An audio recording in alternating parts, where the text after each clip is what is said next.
They called it fat, clumsy, slow. When Japanese pilots first laid eyes on the F6F Hellcat, they laughed.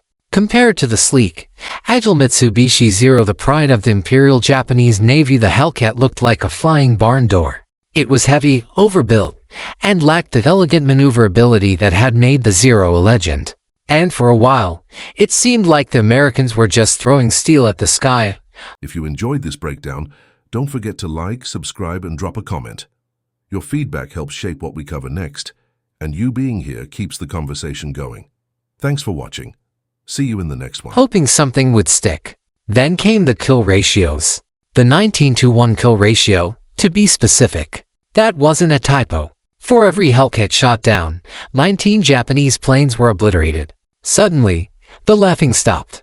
This is the story of how a supposedly clunky warplane dismantled one of the most feared aerial forces in history, and how the F6F Hellcat didn't just win dogfights. It wiped out an entire military doctrine built on speed, courage, and the myth of invincibility. In the early stages of World War II, the Mitsubishi Zero was untouchable. Lightweight, nimble, and deadly in the hands of elite Japanese pilots, it dominated the Pacific skies.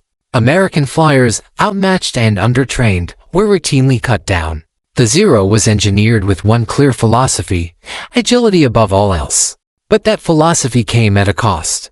The Zero had almost no armor, no self-sealing fuel tanks. If it took a hit, it went down in flames. The Americans took notes.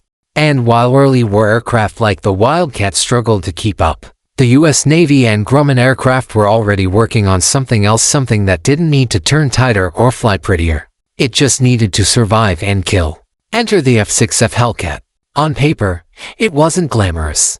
It was big. It was heavy. But under the hood, a 2,000 horsepower Pratt & Whitney engine, reinforced armor that could absorb enemy fire and keep flying, 6.50 caliber machine guns.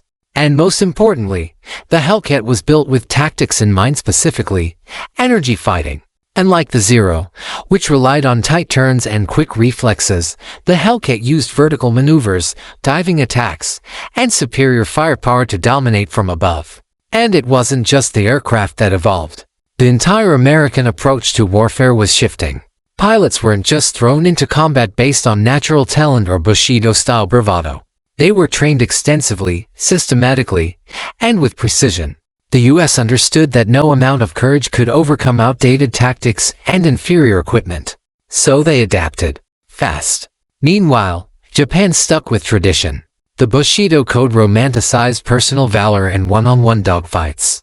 Veteran pilots were idolized, but they weren't replaced. There was no time to train a new generation. And as the war dragged on, Japan's skilled flyers were dying faster than they could be replaced. The result? An elite air force reduced to barely trained rookies flying outdated planes into a meat grinder. By mid-1944, the U.S. had fully unleashed the Hellcat. It was mass-produced at a staggering rate. Over 12,000 units rolled out in just 30 months. And this wasn't some scattered deployment.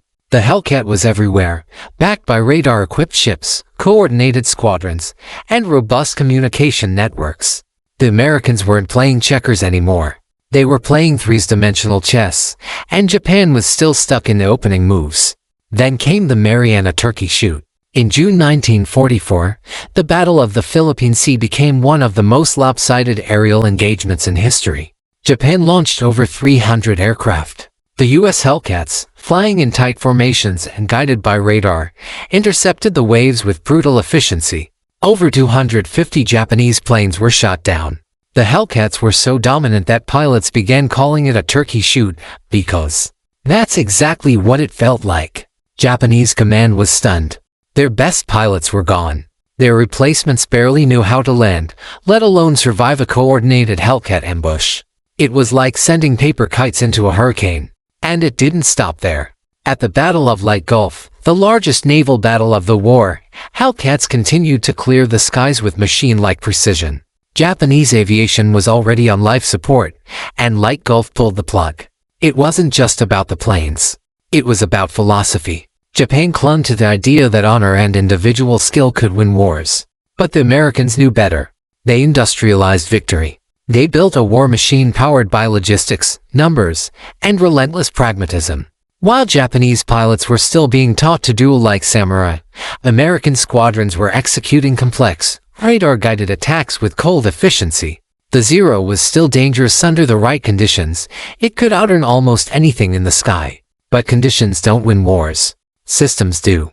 And the Hellcat was the physical embodiment of a system designed to win at scale. And here's the brutal truth, it worked. By the end of the war, the F6F Hellcat was credited with destroying over 5,000 enemy aircraft. Let that sink in. Over 5,000.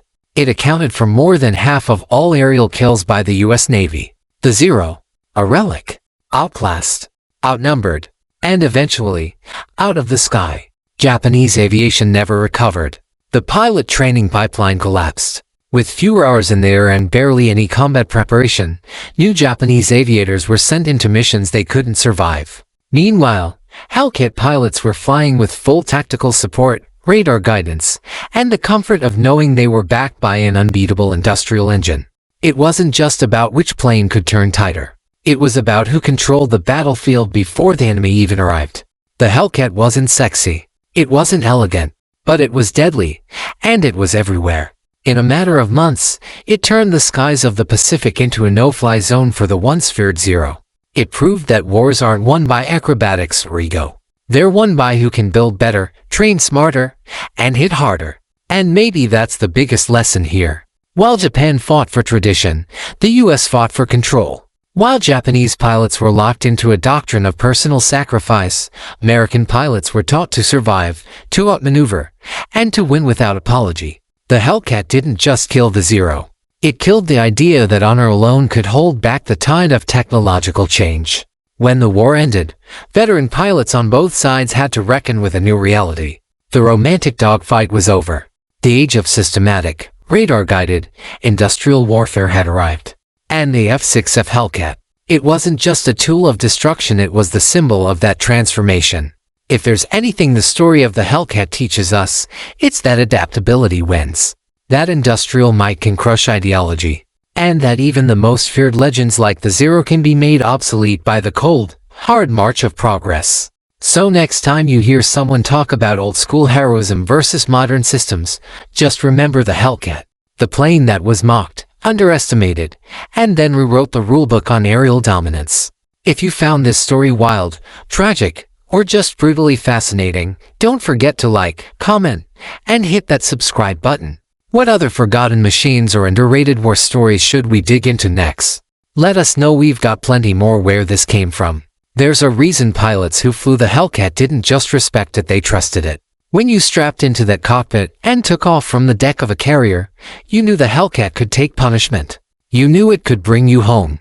That wasn't just luck or design, it was intention. This plane was built to keep pilots alive. And that alone gave the US a major edge. Because while Japanese aviators were flying lightweight, agile aircraft designed for acrobatic maneuvering, they were also flying coffins. A single bullet through a Zero's unarmored fuel tank. Instant fireball. No armor plating. One burst from a Hellcat's guns could split it in two. Meanwhile, American pilots could eat some damage, limp back to the carrier, and be flying again the next day. The numbers told the story, but so did the experience. Hellcat pilots weren't just racking up kills, they were lasting. Survivability became a weapon in itself. The longer you kept experienced pilots in the air, the more efficient your air force became. Japan couldn't do that. Their elite pilots were gone by 1943, and replacements weren't getting anywhere near the same training hours. Hellcat pilots were clocking in at around 300 hours before seeing combat. Japanese rookies. Sometimes as low as 40. So what do you get when you pit undertrained recruits and outdated aircraft against fully trained pilots and high-powered war machines backed by radar coordination and overwhelming firepower? A slaughter. And no, that's not hyperbole. By 1944, Japanese air units were getting annihilated before they even reached their targets. Thanks to radar-guided intercepts and superior coordination, Hellcats were often waiting in perfect position, high altitude, sun at their backs, attack vectors locked in.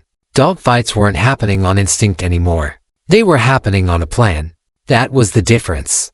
The Hellcat didn't win by outperforming the Zero in the exact same game. It changed the game entirely. Speed and agility didn't matter if you got ambushed from above at 400 miles per hour. Honor didn't mean much when your formation was torn apart before you even saw the enemy. The war in the Pacific became less about aerial showdowns and more about strategic elimination.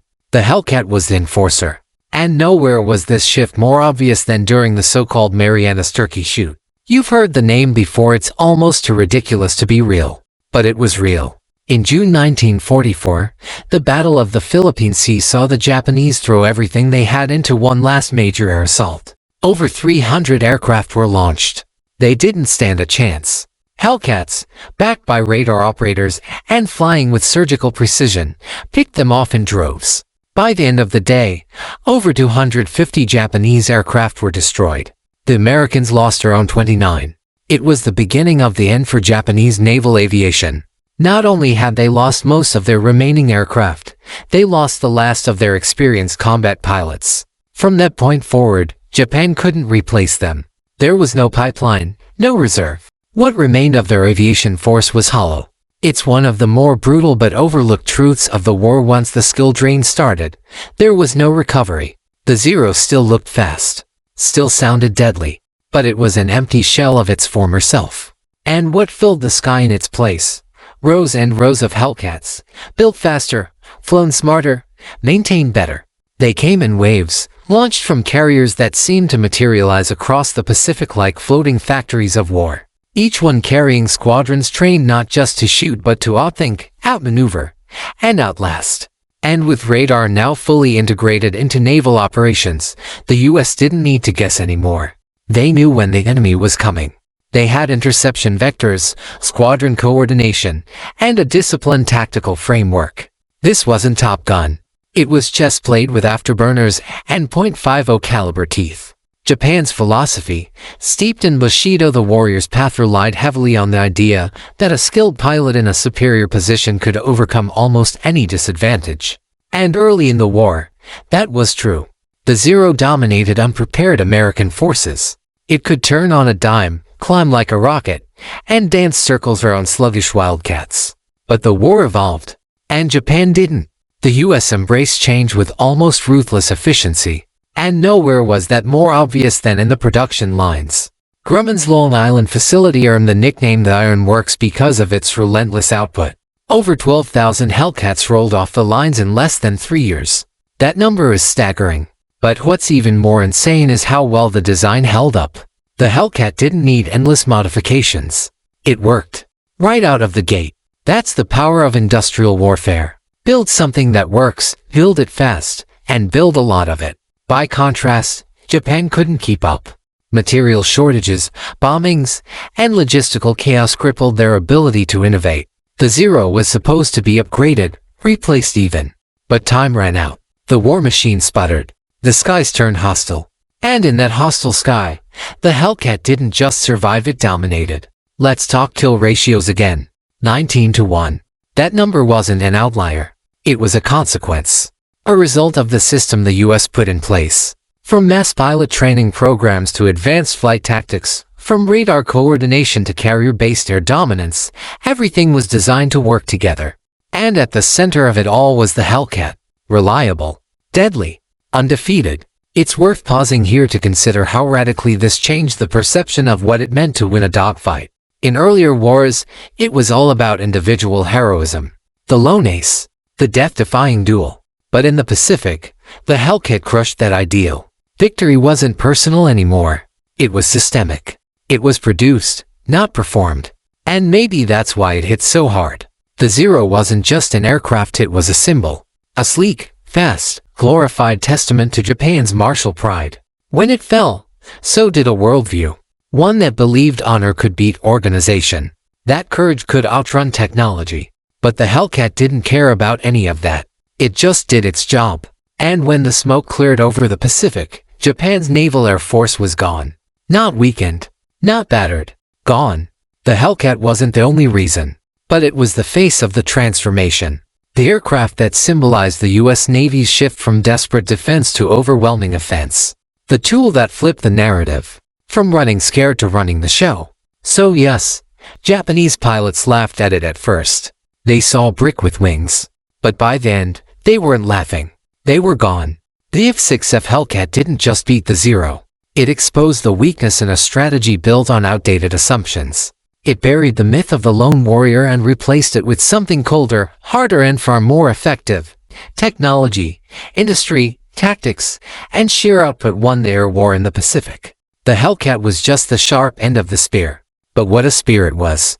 It's almost poetic, in a brutal, metallic kind of way. The F6F Hellcat didn't just change aerial warfare, it erased a legacy, rewrote doctrine, and never asked for applause. It was all muscle, no mythology. No ornate dogfighting dances, no samurai spirit, just a machine built to win, backed by a military that understood war wasn't about flair. It was about function. And here's the kicker, the Hellcat didn't get the fame it deserved. Not really. You don't see it glamorized like the Spitfire or romanticized like the Zero. It didn't have a silhouette that screamed icon. But maybe that's what made it so deadly. It didn't need to be flashy. It just needed to work, and it worked better than anyone expected. Ask the pilots who flew it. They'll tell you, it wasn't about looking good in the sky. It was about coming back in one piece.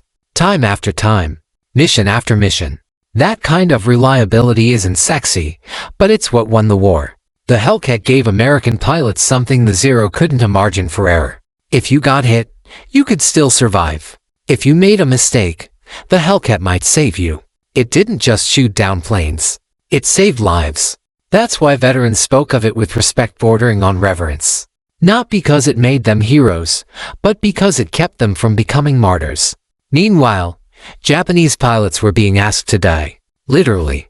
As the war spiraled out of Japan's control, the desperation became palpable. Out of options and out of experienced pilots, the military turned to kamikaze tactics. Suicide missions. Because when your aircraft can't compete and your pilots aren't trained to win, what else is there? That's not a tactical evolution. That's collapse. The Hellcat's legacy is written in numbers, yes, but also in the silence it left behind. The empty airfields. The extinguished squadrons.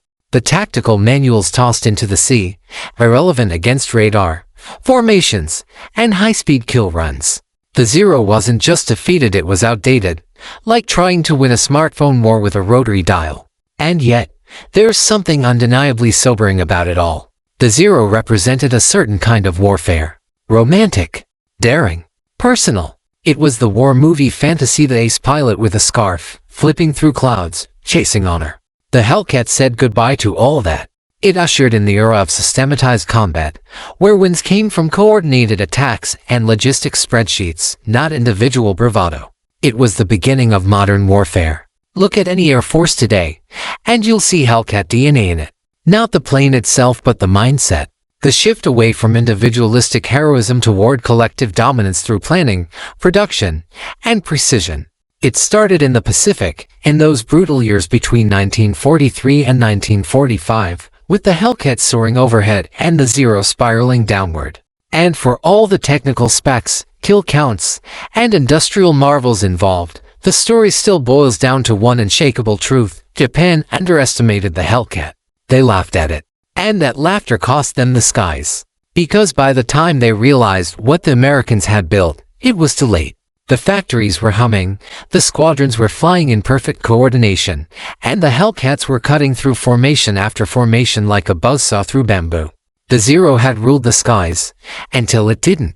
And once the Hellcat arrived, it never gave the crown back. So if you're into stories about war machines that changed history not because they were the flashiest, but because they were the smartest, strongest, and most terrifyingly efficient, this one belongs at the top. The F6F Hellcat. The quiet destroyer. The workhorse of victory. The plane Japan should have feared from the start. If you're still with us, hit that like button, subscribe for more deep dives into history's biggest turning points. And let us know in the comments, what other underestimated machines do you think secretly won wars? We're reading everything, and trust me, we've got more where this came from.